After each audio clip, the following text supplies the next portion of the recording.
Meet Darkwood. Three Polish developers crafted this top-down nightmare factory with nothing but an Indiegogo campaign and pure determination. That's insane, right?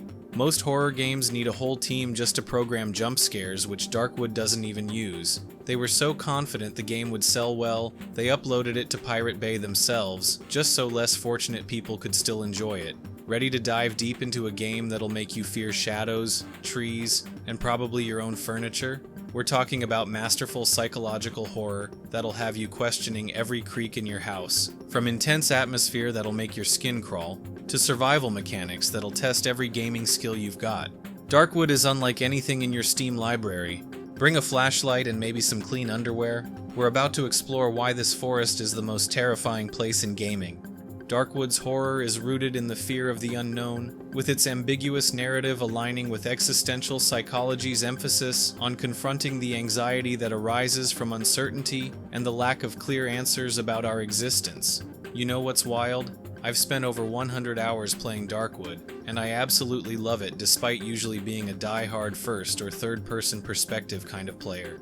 This game completely changed my mind about top-down games. The atmosphere is so intense, and every single hour brings something new. I've played through it multiple times, and each playthrough reveals new layers of depth I missed before.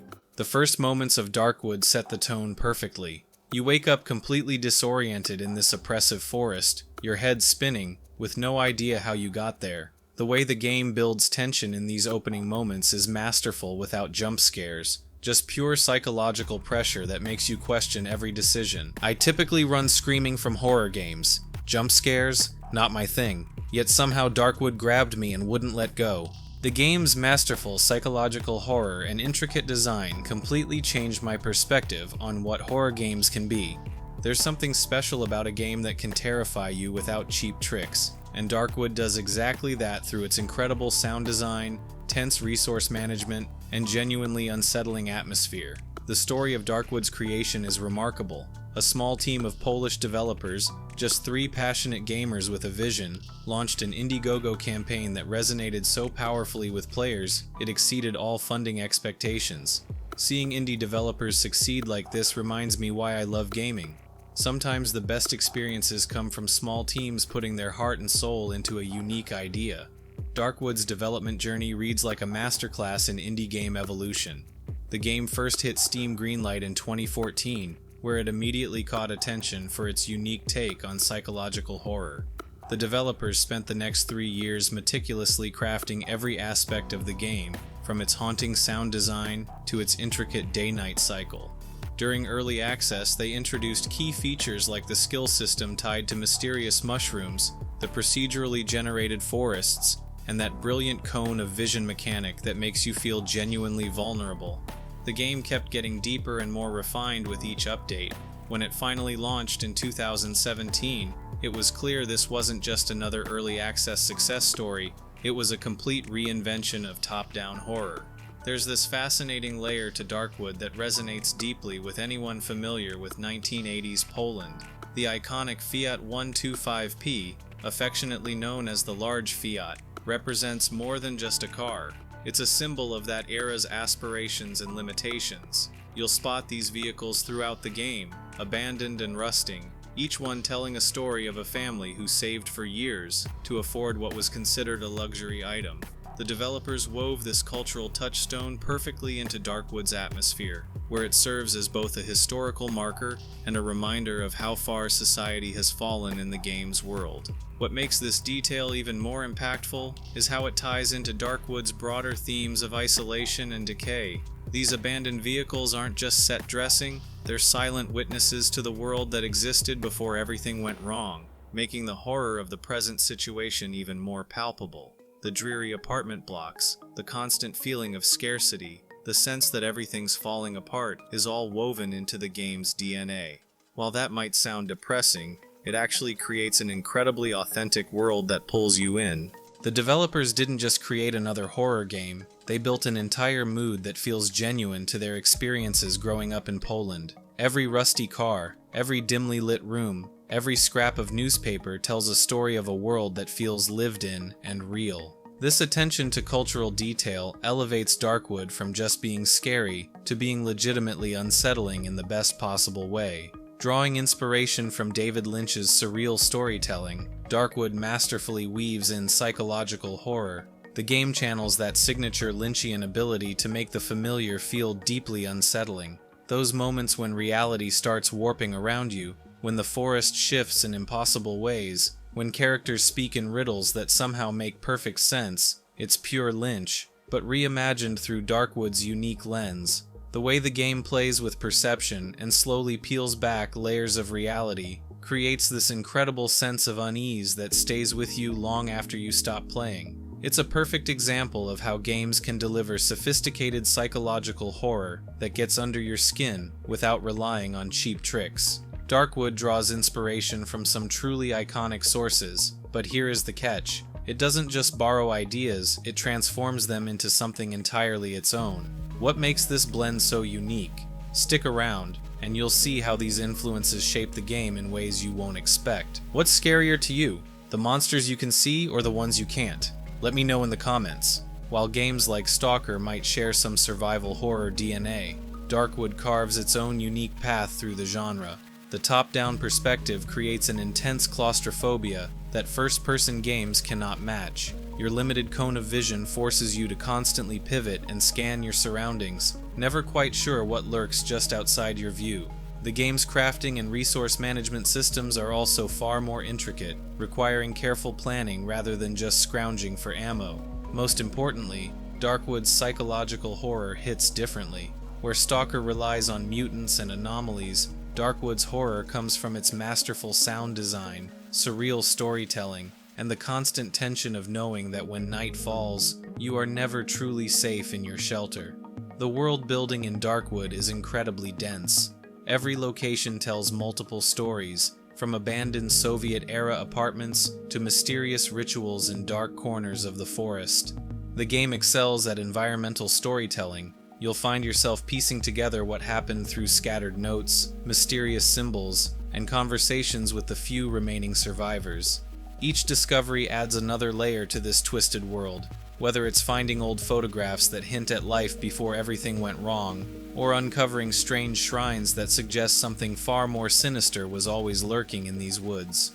The attention to detail is remarkable, as even the smallest items can reveal crucial pieces of the larger narrative. The developers created a world where everything feels intentional and meaningful, making exploration consistently rewarding.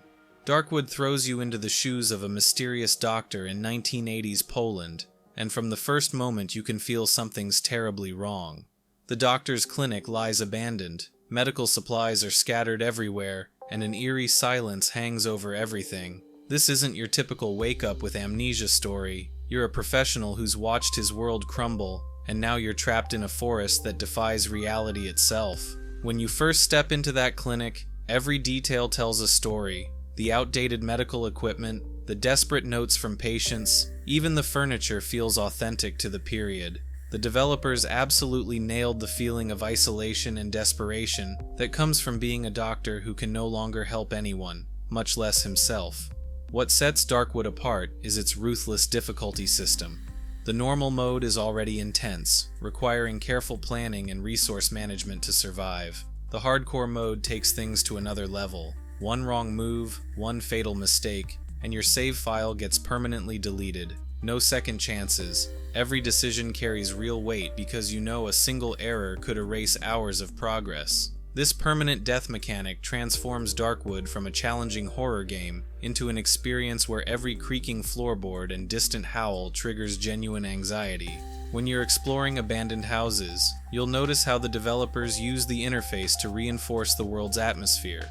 The way you have to manually drag items, open doors, and interact with objects creates this incredible sense of physicality. The interface perfectly complements the oppressive atmosphere, making even simple actions feel tense and weighty. Let's talk about how Darkwood's world actually works, because this is where the game really shines. Starting in the dry meadow, you'll quickly discover that no two playthroughs are exactly alike. The game randomizes key locations, keeping that sense of discovery fresh even after multiple runs. What's brilliant about this design is how it balances unpredictability with reliability. Your hideout always comes equipped with 4 essential tools: a generator that keeps the darkness at bay during those terrifying nights, a wood chipper for processing those precious logs you'll find, a well for healing, and a workbench. The catch? Everything needs fuel. That generator won't run on hopes and dreams you'll need to scrounge for gasoline during your daytime expeditions. Resource management becomes this delicate dance.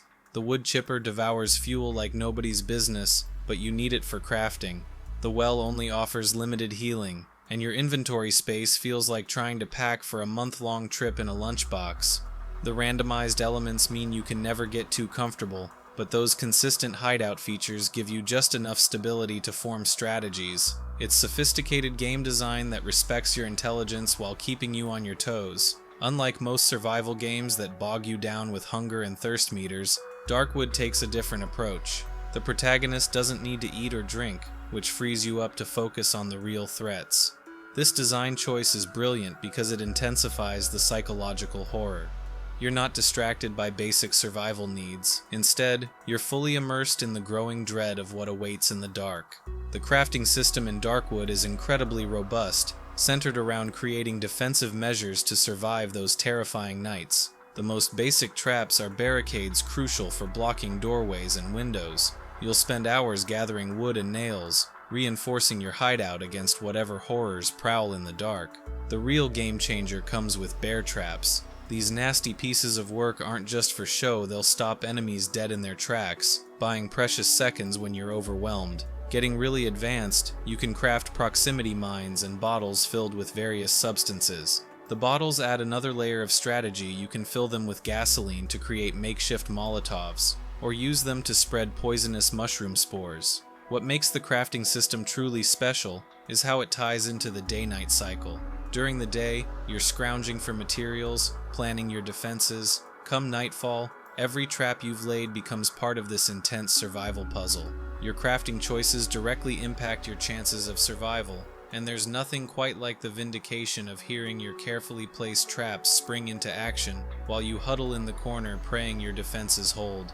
Let's talk about inventory management, because this is where Darkwood really flexes its survival horror muscles. Each item you carry has weight, and your carrying capacity is seriously limited. Early in the game, you'll find yourself making tough choices between that extra board for barricading windows or those precious bandages you might need later. But inventory management is just the beginning of Darkwood's psychological warfare. The real mind games start with the progression system, where every power-up comes with a disturbing twist. Ready to learn how upgrading your character might just be your undoing? You'll find these strange mushrooms scattered throughout the forest, and instead of just eating them like any reasonable person would, you get to jam them into a syringe and inject them straight into your veins. This lets you unlock perks in a skill tree, and each one comes with its own twisted catch. The genius part is how each perk fundamentally changes your gameplay. Sure, you might get better night vision, but now every shadow looks like it's moving.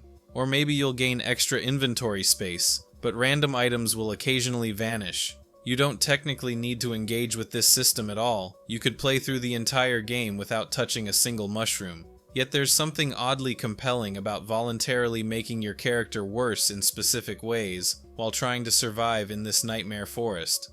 What really gets me is how this system plays into the broader narrative. You're essentially trading your character's sanity for power, watching them slowly unravel as you pump more and more mysterious substances into their bloodstream. It's a perfect metaphor for the desperation that drives your character deeper into the forest's mysteries. The weapon system in Darkwood is fascinating, particularly when it comes to firearms. Crafting your first pistol feels like a major achievement until you realize it's a one-time use weapon that shatters after a single shot. The rifle offers more sustainability, but requires significant investment in both resources and skills. Understanding these mechanics completely changed how I approached combat. Sometimes the best weapon is knowing when not to craft one at all. And you need to watch this video, Cruelty Squad, Hitman's most bizarre mission yet. And remember, seek to learn, not judge.